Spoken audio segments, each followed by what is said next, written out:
بسم اللہ الرحمن الرحیم الحمدللہ رب العالمین والصلاة والسلام علی سید الانبیاء والمرسلین۔ تفسیر نعیمی پارہ اول۔ بسم اللہ الرحمن الرحیم۔ لفظی ترجمہ: ساتھ نام اللہ بہت مہربان رحمت والا۔ ترجمہ: بہت مہربان رحمت والے اللہ کے نام سے شروع۔ بسم اللہ کے متعلق چند باتیں غور کرنے کی ہیں۔ ایک یہ کہ اس کا تعلق اعوذ باللہ سے کیا ہے، دوسرے یہ کہ اس میں نکات کیا ہیں، تیسرے اس کے فضائل و فوائد کیا ہیں، چوتھے اس کے متعلق فقہی مسائل۔ تعلق: بسم اللہ کا اعوذ باللہ سے دو طرح کا تعلق ہے۔ ایک تو یہ کہ اعوذ باللہ میں ما سوا اللہ سے علیحدگی تھی، اور بسم اللہ میں اللہ کی طرف توجہ، اور ما سوا اللہ سے علیحدگی۔ توجہ اللہ سب پر مقدم ہے، اس لیے اعوذ باللہ بسم اللہ پر مقدم ہے۔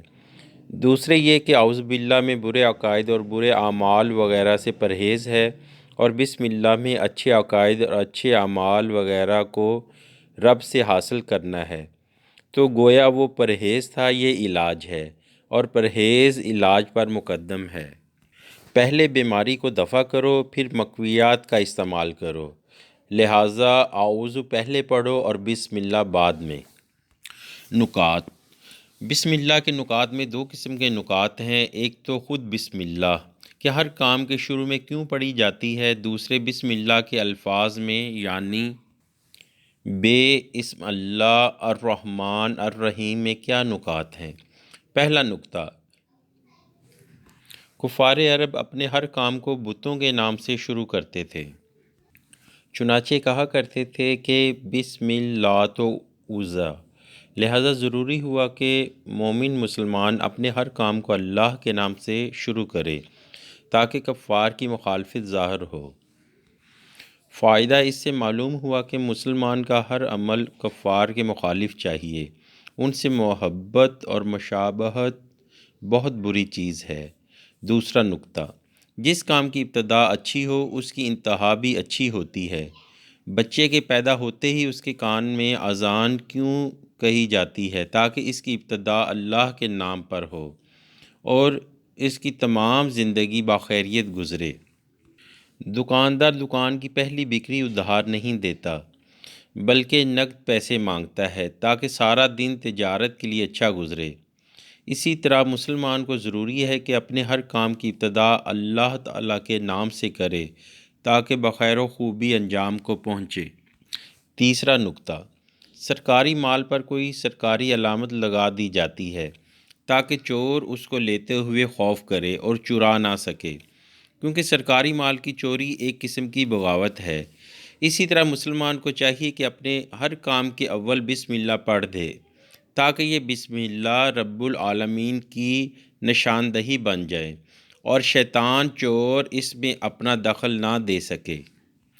اور حدیث پاک میں بھی آتا ہے کہ جس کام کے اول میں بسم اللہ نہ پڑھی جائے اس میں شیطان شریک ہو جاتا ہے، اور بسم اللہ کے پڑھ لینے سے وہ کام شیطان سے محفوظ رہتا ہے۔ چوتھا نکتہ: آدمی جس کا ذکر کرتا ہے اس کو اسی کے ساتھ رکھا جاتا ہے۔ انسان بسم اللہ زیادہ پڑھے تو انشاءاللہ دونوں جہان میں رحمت الہی اس کے ساتھ رہے گی۔ تفسیر کبیر شریف نے بسم اللہ کے ماتحت ایک روایت بیان فرمائی کہ ایک مرتبہ حضور نبی کریم صلی اللہ علیہ وآلہ وسلم نے جناب صدیق اکبر رضی اللہ تعالیٰ عنہ کو اپنی انگوٹھی عطا فرمائی اور فرمایا کہ اس پر کسی نقاش سے لا الہ الا اللہ لکھوا دو۔ صدیق اکبر رضی اللہ تعالیٰ عنہ نقاش کے پاس لے گئے اور فرمایا کہ اس پر لکھ دے لا الہ الا اللہ محمد الرسول اللہ۔ نقاش نے یہی لکھ دیا۔ جب وہ انگوٹھی بارگاہ رسالت میں پیش ہوئی تو اس پر لکھا تھا لا الہ الا اللہ محمد الرسول اللہ۔ ابو بکر صدیق ارشاد فرمایا، اے ابو بکر یہ زیادتی کیسی؟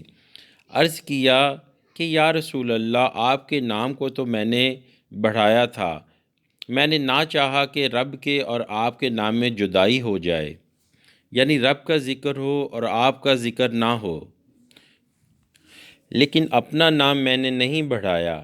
یہ عرض معروض ہو رہی تھی کہ جبرائیل امین حاضر خدمت ہوئے اور عرض کیا کہ یا رسول اللہ، صدیق کا نام میں نے لکھا ہے، کیونکہ صدیق اس سے راضی نہ ہوئے کہ آپ کا نام خدا کے نام سے علیحدہ ہو۔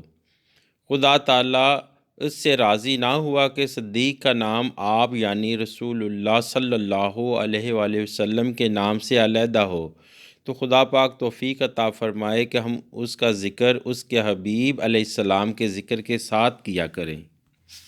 پانچواں نقطہ، دنیا کے سارے کام حقیقت میں انسان کے لیے زہر قاتل ہیں، کیونکہ یہ رب تعالیٰ سے غافل کرنے والے ہیں اور اس کا تریاق رب کا نام ہے۔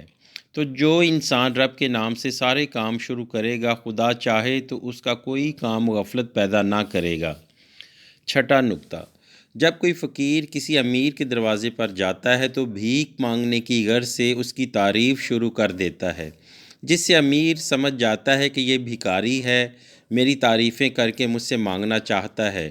تو گویا فقیر کا یہ کہنا کہ گھر والا بڑا سخی داتا ہے، مطلب اس کا یہ ہوتا ہے کہ کچھ دلوا دو۔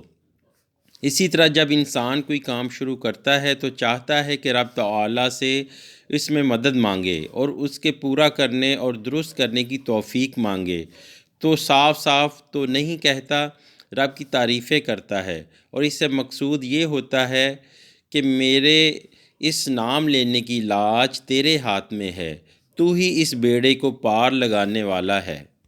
ساتواں نقطہ، انسان کو چاہیے کہ ہر وقت اپنی عاجزی اور کمزوری اور نیاز مندی اور رب تعالیٰ کی قدرت اور رحمت اور بے نیازی پر نگاہ رکھے، تاکہ بڑے سے بڑا کام کرنے پر بھی اس کے دل میں یہ غرور پیدا نہ ہو کہ میں نے اتنا بڑا کام کر لیا، بلکہ یہ خیال رہے کہ جو کچھ کیا رب نے کیا، اس کا فضل تھا کہ مجھ سے کرا لیا، اور یہ بات جب ہی حاصل ہوگی جب کہ ہر وقت مولا کی طرف دھیان رہے۔